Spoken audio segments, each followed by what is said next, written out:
Hello, folks. I'm Detroit Miracle. Yes, and indeed. Right now, I am here to review the 1972 movie called Blacula. Oh, yeah, this film would go on to be a cult classic through the ages, of course. And I can still watch this film to this day. I've seen it about 3 times already. In this particular movie, there was an African prince named Mamuwadi. He came from Africa with his wife. He traveled to Transylvania to meet Count Dracula, a rich, prominent nobleman, of course. And Mabuwadi and his wife wanted to end the slave trade, of course. I think the year was in 1700 and something when they met with Count Dracula.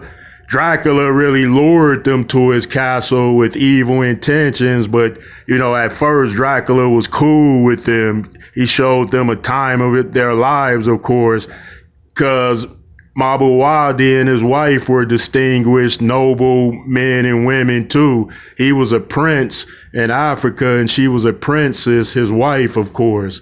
So then, after Dracula sat down at the dining room table with them and they asked him to help abolish the slave trade, he showed his racist side to him, of course. And then he offended Mabuwadi's wife, of course.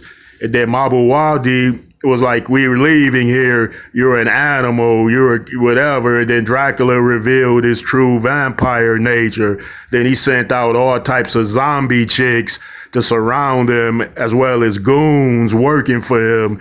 Then they attacked Prince Mabuwadi, and of course he whooped them up good, but Dracula was too powerful for him. So Dracula ended up biting him, and then Dracula put him in a coffin, and then he said something like, "Black Prince, I curse you with my name. From now on, you will be Blacula."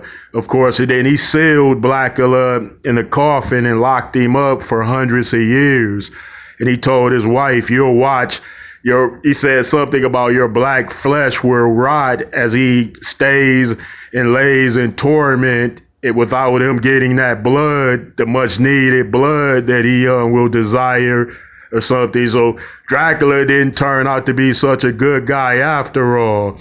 So in this particular film later, hundreds of years later, Blacula was awoken in his coffin. They opened it up, and I think he was sent to Los Angeles in the 1970s, of course.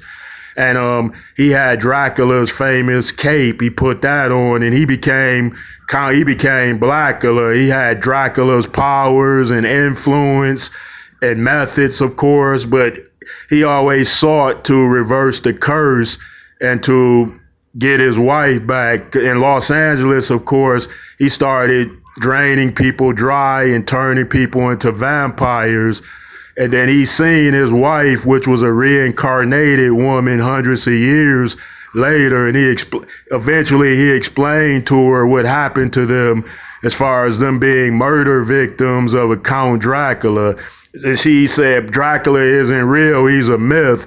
And then Count Blacula said, "No, he's not a myth. He's very real, just as real as I am standing before you now," of course. And then, of course, he became the public enemy number one to the police department because he created an epidemic of the undead. So I'm running that through you in that particular way, that part of the trailer, but I'm going to review it in the usual fashion that I do so now. So now I'm sitting down to review the trailer for your very listening enjoyment and pleasure. So here we go.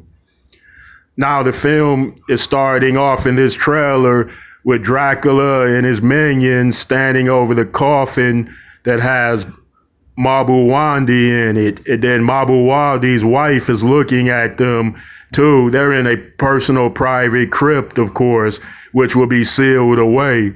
And then Dracula, of course, he says, "Now I proclaim you he didn't say Count Blacula. He says, now you will be known as Blacula, the living fiend, the night creature, and all that. He went off into all that description and descriptive of and no one knows why he would make him Blacula, because he didn't like him anyway, but nevertheless, he cursed him and gifted him at the same time with part of his name as well as his vampire powers, of course. So now the next scene shows Blacula fighting police officers in Los Angeles in a factory. They're shooting him and it's not working, and he's throwing them off of high positions and stuff, and he's showing his vampire powers of immense, of course. Now, Blacula is shown arguing with a cab driver lady at nighttime, and she cusses him out and calls him names, and then he suddenly turns into a vampire and bites her, of course. Now she's shown at the corner, this same lady that Dracula not Dracula, but Blacula just bit her and drained her. Now she's running through the morgue because she's just transformed into a vampire, of course, and she heads towards the coroner, and he looks at her in a most frightening way, and she bled some dry, of course, after that. Now Blacula is shown sitting in a bar, and a police officer and his wife are asking him questions about vampires. They don't suspect that he's Blacula, the vampire, but they're getting his insights on the matter, of course. And Blacula says, I find vampires very intriguing and interesting.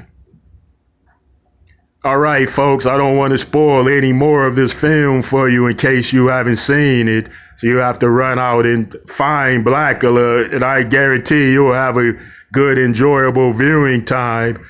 All right, folks, stay tuned.